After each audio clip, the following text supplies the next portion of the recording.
Assalamualaikum warahmatullahi wabarakatuh. Salam berbahagia untuk kita semua. Terima kasih kepada Bapak Suad Fikriawan SEMA selaku pembimbing mata kuliah Teknologi Keuangan Syariah dan kepada teman-temannya sekalian.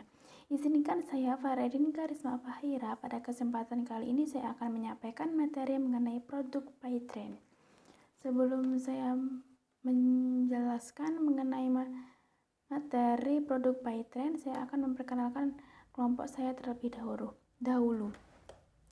Yang pertama ada Dela Cayanti dengan NIM 4022000130. Yang kedua ada Dias Ayu Triana dengan NIM 4022000132. Yang ketiga ada Ekti Vandu Galang Wiguna dengan NIM 4022000140. Dan yang terakhir ada saya Faridin Karisma Fahira dengan NIM 4022000145. PayTrend. Profil PayTrend. PayTrend adalah sebuah perangkat lunak berupa aplikasi yang digunakan untuk pembayaran dalam jaringan seperti tagihan rutin, pembelian pulsa elektronik, tiket perjalanan, voucher game, dan tentunya sedekah, serta berbagai kebutuhan.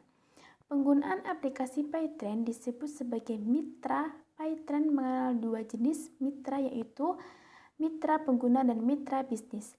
Mitra pengguna dapat menggunakan aplikasi PayTrend secara gratis tanpa perlu membeli lisensi. Aplikasi yang digunakan oleh mitra pengguna disebut PayTrend e-money.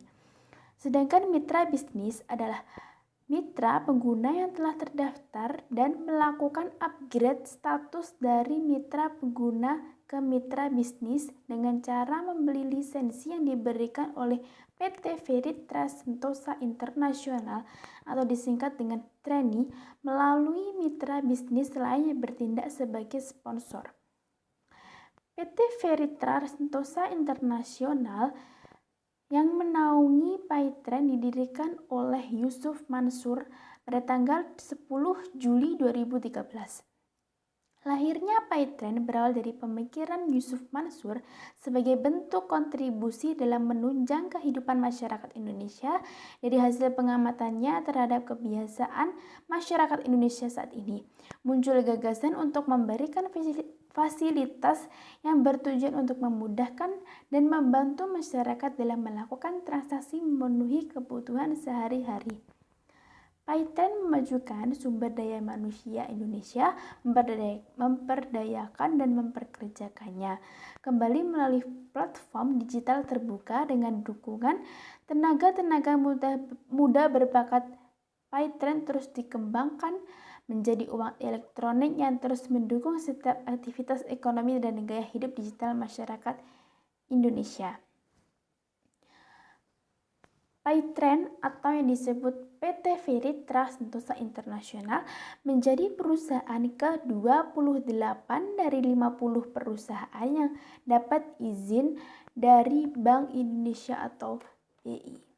Semua ini berkat keuletan, kegigihan, dan keberpihakan pengguna PayTrend e-money baik di Indonesia maupun di luar Indonesia terhadap perusahaan yang 100% Indonesia dari hulu ke hilir dengan segala kekurangan dan kelebihannya.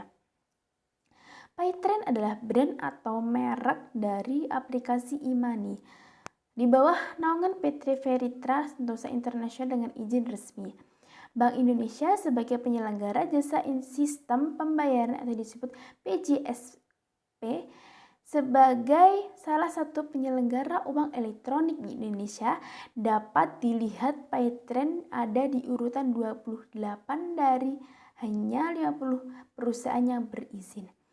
Terima kasih penjelasan dari saya. Selanjutnya akan dijelaskan oleh Ekti Vandu Galang Wiguna. Saya akan melanjutkan presentasi dari Saudara Farah. Komposisi website atau aplikasi PayTrend. 3 unsur PayTrend adalah 1. Belajar, yang kedua berbisnis, yang ketiga beramal. Fitur-fitur dalam PayTrend adalah 1. Transaksi transfer bank, yang kedua adalah Belanjaku adalah salah satu aplikasi PayTrend di mana Anda bisa membeli menjual barang online layaknya aplikasi belanja online yang serupa.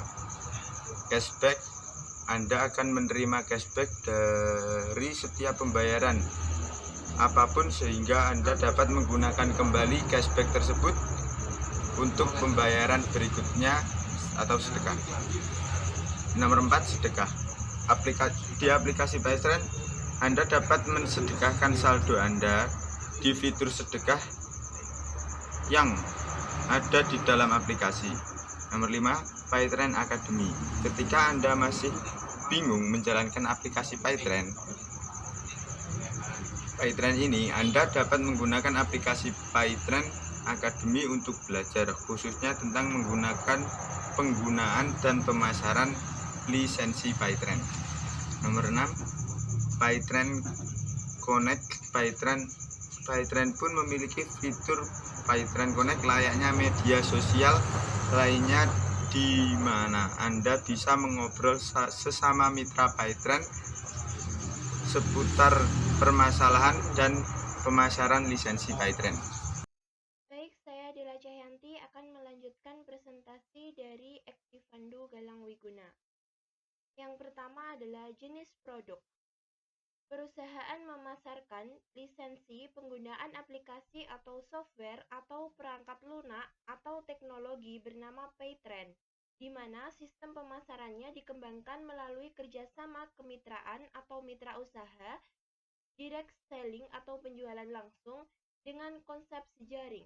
Untuk teman-teman semua, jika belum mengetahui apa itu lisensi, lisensi adalah pemberian izin atau penyerahan hak atau sesuai dari satu pihak atau sesuatu dari satu pihak ke pihak lainnya untuk melakukan produksi atas suatu produk atau jasa tertentu yang sebelumnya telah dipatenkan oleh yang menciptakannya pertama kali.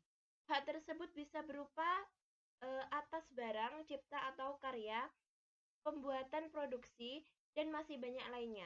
Dalam lisensi terdapat istilah perjanjian lisensi, yaitu perjanjian antara dua pihak atau lebih, di mana satu pihak memberikan lisensi sebagai pemilik kepada pihak yang menerima lisensi dengan legal untuk memproduksi dan memasarkan produk atau jasanya. PayTrend dapat digunakan pada semua jenis smartphone, khususnya Android, agar dapat melakukan transaksi atau pembayaran seperti halnya ATM, internet atau SMS atau mobile banking, PPOB atau payment point online bank, dan hanya berlaku di lingkungan komunitas tertutup, yaitu komunitas Treni atau PayTrend.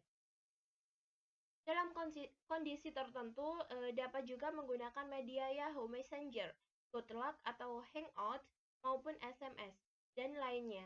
Terus dikembangkan namun dengan fitur yang tidak selengkap jika menggunakan Android. Selanjutnya adalah jenis-jenis transaksi. Jenis transaksi tersebut meliputi diantaranya yang pertama, pembelian pulsa telepon seluler. Yang kedua, pembayaran jasa telekomunikasi, telepon dan speedy. Yang ketiga, pembayaran langganan PLN, baik pra maupun pasca bayar. Yang keempat, pembayaran PDAM. Yang kelima, pembayaran langganan televisi berlangganan, Indovision, dan lain-lain. Yang keenam, pembayaran tagihan kredit kendaraan bermotor, Adira, FIF, BOM, dan lain-lain. Yang ketujuh, pembelanjaan pada pedagang-pedagang tertentu. Yang kedelapan, pembelian tiket pesawat dan kereta api atau KA. Yang kesembilan, pembayaran sedekah, dan lain-lain. Mengapa pakai PayTrend? Apakah manfaat dan keunggulannya? Jadi PayTrend menawarkan manfaat dan keunggulan lebih agar tetap transaksi Anda lebih bernilai. Yang pertama, mudah dan efisien. Cukup dengan satu aplikasi dalam satu genggaman, seluruh tagihan dapat dilakukan secara cepat. Yang kedua, keuntungan transaksi. Semakin sering bertransaksi, semakin banyak bagi hasil yang didapatkan. Dan yang ketiga, perkaya wawasan dan edukasi. PayTrend senantiasa berbagi aspirasi untuk selalu menginspirasi dan memperkaya edukasi. Baik, terima kasih. Untuk presentasi selanjutnya akan dilanjutkan oleh teman saya, Dias Ayu Triana. Baik, terima kasih. Saya akan melanjutkan presentasi dari teman saya. Model skema akad musyarakah. Musyarakah sendiri yaitu bentuk pembiayaan dengan skema bagi hasil atau syirkah, di mana bank menempatkan dana sebagai modal untuk usaha nasabah, dan selanjutnya bank dan nasabah akan melakukan bagi hasil atas usaha sesuai nisbah yang telah disepakati pada jangka waktu tertentu. Musyarakah merupakan akad kerjasama di antara pemilik modal yang mencampurkan modal mereka dengan tujuan mencari keuntungan. Berikut skema musyarakah. Nasabah dan bank melakukan kerjasama dalam proyek usaha untuk mencapai keuntungan, dan keuntungan tersebut bagi hasil keuntungan tersebut dibagi sesuai porsi kontribusi modal atau nisbah. Selanjutnya, dalam transaksi musyarakah yang dilakukan di sektor perbankan syariah adalah sebagai berikut. Yang pertama, bentuk umum dari usaha bagi hasil musyarakah ini dilandasi adanya keinginan para pihak yang bekerja sama untuk meningkatkan nilai aset yang mereka miliki secara bersama-sama.